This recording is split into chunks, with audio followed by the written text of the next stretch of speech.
Season 11 ನ winner is Hanumantha.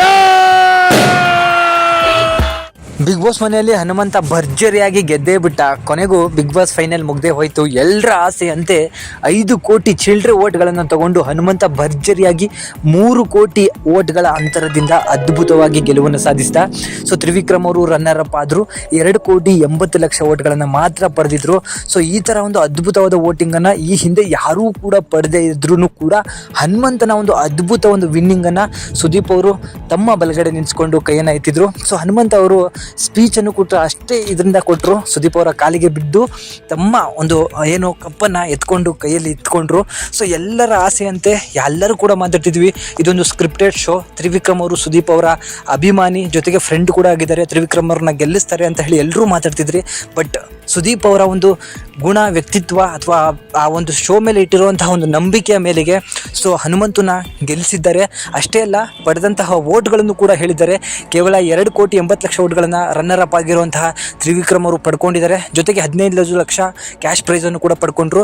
Hanumanthu ಅವರು total 5 ಕೋಟಿ 23 ಲಕ್ಷ ಓಟ್ಗಳನ್ನು ಪಡ್ಕೊಂಡು ಸತತ ಒಂದು ಹೆಚ್ಚು ಕಮ್ಮಿ 3 ಕೋಟಿ ಓಟ್ಗಳ ಅಂತರದಿಂದ ಭರ್ಜರಿ ಗೆಲುವನ್ನು ಸಾಧಿಸಿದ್ದಾರೆ. ಇದು ಮುಂದೂ ಕೂಡ ಅಸಾಧ್ಯ ಆಗಿರುವಂತಹ ಒಂದು ವೋಟಿಂಗ್ ಅಂತಲೇ ಹೇಳ್ಬೋದು.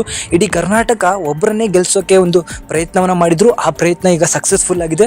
ಸೊ ಬಿಗ್ ಬಾಸ್ ಮೇಲೆ ಇದ್ದಂತಹ ಒಂದು ಕಳಂಕ ಹೋಗಿದೆ. ಸೊ ಯಾವುದೇ ರೀತಿಯಾದಂತಹ ಇಲ್ಲಿ ಸ್ಕ್ರಿಪ್ಟ್ ಇರೋದಿಲ್ಲ ಅಥವಾ ತಮಗೆ ಬೇಕಾದಂಥ ಕಂಟೆಸ್ಟೆಂಟ್ ವಿನ್ ಮಾಡಿಸೋದಿಲ್ಲ ಅನ್ನೋದು ಪಕ್ಕ ಆಯಿತು. ಯಾಕಂತ ಹೇಳಿದ್ರೆ ಅಷ್ಟರ ಮಟ್ಟಿಗೆ ಜನಗಳು ಕೂಡ ಪೋಲಿಂಗನ್ನು ನಡೆಸಿದ್ರು ಈ ಬಾರಿ. ಅದರಂತೆ ಹನುಮಂತನ ಕೂಡ ಗೆಲ್ಲಿಸುವಂಥ ಪ್ರಯತ್ನವನ್ನು ಮಾಡಿದರು. ಸೊ ಹನುಮಂತುಗೆ 50 ಲಕ್ಷ ಕ್ಯಾಶ್ ಪ್ರೈಸ್ ಮಾತ್ರ ಸಿಕ್ಕಿದೆ. ಅದರ ಜೊತೆಗೆ ಮತ್ತು ಯಾವುದೇ ರೀತಿಯಾದಂತಹ ಅಡಿಷ್ನಲ್ ಪ್ರೈಸ್ಗಳು ಸಿಗದೇ ಇರೋದ್ರಿಂದ ಹನುಮಂತನಿಗೆ ಕೇವಲ 36 ಲಕ್ಷ ಕ್ಯಾಶ್ ಮನೆಗೆ ತಗೊಂಡು ಹೋಗ್ಬೋದು. ಇನ್ನು 14 ಲಕ್ಷ ಏನಿದೆ ಅದು ಟ್ಯಾಕ್ಸ್ ಆಗಿ ಕಟ್ಟಾಗಿ ಹೋಗುತ್ತೆ.